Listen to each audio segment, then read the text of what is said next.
Hai teman, kembali lagi bersama saya yang akan membacakan novel yang berjudul Terpaksa Menikahi Pak Ustadz. Bagaimana ceritanya? Menarik kan? Bagi yang baru bergabung, Mimin ucapkan terima kasih, selamat berdatang. Jangan lupa yang belum like dan belum subscribe, monggo di subscribe. Selain tidak ketinggalan update dari channel ini, juga kalian membantu Mimin biar channel ini berkembang, mendapat pahala karena membantu orang. Mimin ucapkan terima kasih. Baiklah, langsung saja kita mulai. Bab 87. Maaf, kamu nggak apa-apa?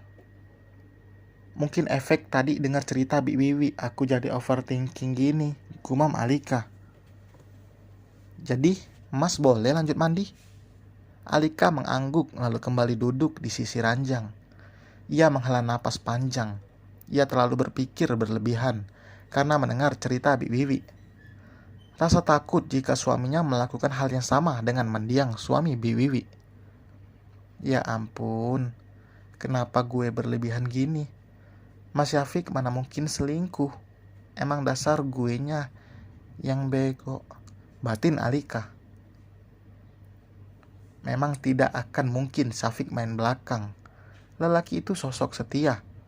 Contohnya dulu saat ditinggal mantan istri yang sudah dianggap mati itu. Syafiq sampai bertahun-tahun tidak bisa melupakannya dan sulit membuka hati. Syafiq tipikal laki setia. Ia begitu menjaga dan mencintai wanita yang menjadi pasangannya. Ia bahkan selalu memperlakukannya dengan baik dan lembut, tidak pernah sekalipun berbuat kasar. Selingkuh itu hanya untuk orang-orang rendahan saja, karena jelas itu bukan perilaku baik yang bisa dibanggakan. Awas aja kalau Mas berani selingkuh, seru Alika saat Syafiq baru saja keluar dari kamar mandi. Ya Allah, belum selesai yang tadi sayang. Insya Allah Mas gak akan pernah melakukan dosa itu. Apa yang harus Mas lakukan biar kamu percaya? Gak perlu, aku percaya kok. Tolong jangan hianati kepercayaan aku, tutur Alika. Hilangkan pikiran buruk dari benak kamu sayang. Terkadang pikiran itu yang merusak. Apa yang kamu pikirkan belum tentu benar. Diharamkan suuzon kepada sesama muslim. Hai orang-orang yang beriman, jauhilah kebanyakan purbasangka, kecurigaan, karena sebagian dari purbasangka itu dosa. Dan janganlah mencari-cari keburukan orang, dan janganlah mengujingkan satu sama lain. Adakah seseorang di antara kamu yang suka memakan daging saudaranya yang sudah mati? Maka tentulah kamu merasa jijik kepadanya. Dan bertakwalah kepada Allah. Sesungguhnya Allah Maha Penerima Taubat lagi Maha Penyayang. Quran Surat Al-Hujurat ayat 12. Alika mengalihkan pembicaraan. Cepat ganti baju. Aku siapkan dulu makan. Alika meninggalkan Syafiq yang berganti pakaian. Wanita itu memang masih mudah terpengaruh. Pemikirannya masih labil. Di usianya saat ini, ia belum bisa bersikap dewasa.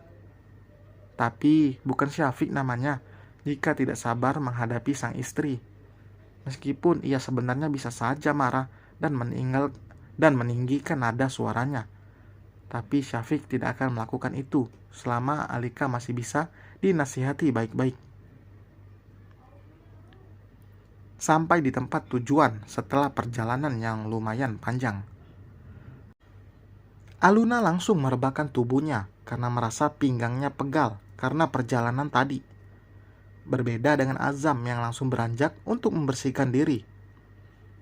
Aluna hanya ingin tidur sejenak, karena setelah itu ia akan berjalan-jalan bersama Azam. Mereka harus memanfaatkan waktu singkat untuk menghabiskan momen romantis layaknya bulan madu. Mungkin terdengar aneh, setelah 3 bulan menikah, tapi baru kali ini melakukan bulan madu. Azam keluar dari kamar mandi sudah dengan pakaian yang berbeda seperti tadi. Mau mandi dulu atau makan? Tawar Azam. Mandi dulu aja. Badan aku udah lengket banget, balas Aluna lalu gantian masuk ke kamar mandi. Makan di sini atau makan di luar? Azam kembali bertanya dengan suara agak keras agar Aluna mendengarnya. Terserah kamu aja, Mas.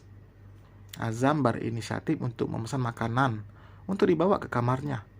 Ia merasa kasihan jika mengajak Aluna keluar karena terlihat jelas wanita itu begitu lelah. Niat awal mereka memang akan langsung jalan-jalan setelah sampai, tapi Azam mengurungkan niatnya. Dengan nuansa pedesaan yang begitu menenangkan, membuat siapa saja akan merasa betah untuk berlama-lama. Azam kini menunggu di luar kamar sambil menikmati pemandangan sekitar. Ia juga belum pernah datang ke tempat ini. Azam mendapatkan rekomendasi dari ibunya sendiri. Kamu kirimkan aja semua berkas yang harus saya periksa lewat email. Besok baru saya lihat. Saya baru aja sampai soalnya, ucap Azam pada seorang di ujung telepon. Baik, Pak. Oh iya, tadi ada perempuan bernama Nindi itu datang lagi, Pak. Balas sekretaris Azam itu. Kamu nggak bilang apa-apa soal saya kan? Tidak, Pak. Bagus, kalau dia ada datang lagi langsung usir saja. Soalnya dia juga nggak ada urusan apapun di kantor. Tita Azam. Iya, Pak. Sambungan telepon itu terputus. Azam menaruh benda pipi itu di sampingnya, lalu kembali menikmati pemandangan sambil menunggu sang istri dan juga pesanan makanannya datang. Azam sudah bisa bersikap tegas. Setidaknya ia berusaha agar tidak lagi menyakiti perasaan Aluna. Ia harus mulai berusaha membahagiakan Aluna karena bagaimanapun Aluna adalah pilihannya juga. Sebenarnya ia juga masih bisa mundur atau menolak saat Kiai Abdillah akan memperkenalkan dirinya dan Aluna. Tapi memang karena mereka sudah berjodoh, meskipun jalannya tidak sesuai, tapi mereka tetap akan bersama. Mas, panggil Aluna. Sini duduk. Azam meraih tangan Aluna dan menariknya untuk duduk. Udaranya segar banget. Aku kayaknya bakalan betah di sini, tutur Aluna terkekeh. Kalau kamu betah, kita sebulan aja di sini gimana? Tawar Azam. Mas, nggak bisa gitu dong. Kita kan punya kerjaan. Aku juga harus balik ke Jakarta. Kasihan ibu kalau urus kantor sendiri. Iya sayang. Dan untuk pertama kalinya Azam memanggilnya begitu mesra. Bahkan lelaki itu menggenggam lembut tangan Aluna yang terasa dingin karena baru selesai mandi. Mas, kenapa? Nggak suka aku panggil sayang? Selidik Azam. Bukan. Terus kamu suka dipanggil sayang? Aluna terlihat berpikir. Mengatakan iya tapi malu. Mengatakan tidak, takut Azam tersinggung. Hani? Apa? Atau Sweetie? Itu kayak merek Pampers si kembar, protes Aluna. Masa sih? Maaf, Azam tertawa kecil. Dasar. Bagaimana kalau cinta? Hah? Oke, kamu aja yang pilih mau dipanggil apa, ujar Azam. Aluna mengedikkan bahunya, nggak tahu.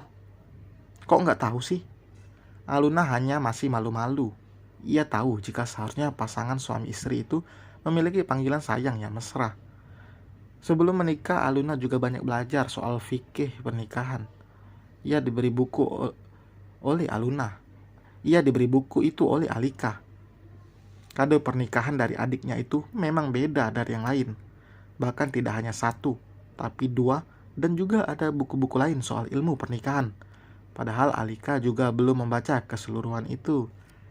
Nah, selesai teman, terima kasih telah mendengar. Jangan lupa like, komen, dan subscribe. Sampai berjumpa di bab berikutnya. Bye.